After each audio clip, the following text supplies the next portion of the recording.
गुरुकुलात राहत असताना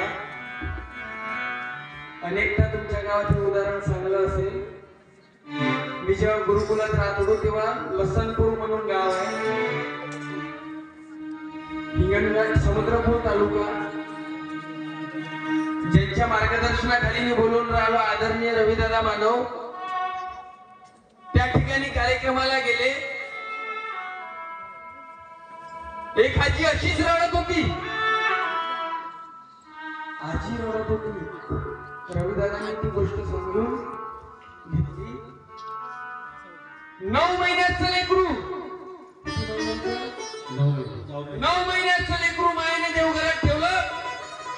बापाला व्यसनाचा नाद, बाप दारूमध्ये डुबलेला. त्यांनी एकच सांगितलं होतं, तुम्ही बायको सोडायला तयार आहे पण दारू सोडायला तयार नाही.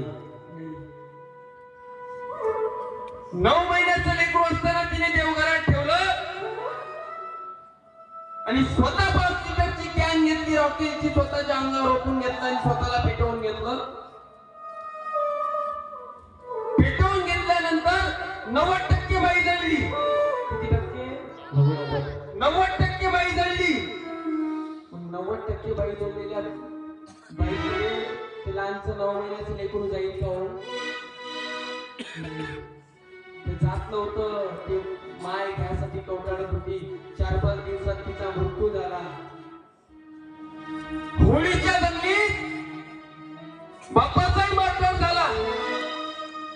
काय गलती होती त्या 9 महिन्याच्या लेकराची? काही गलती होती?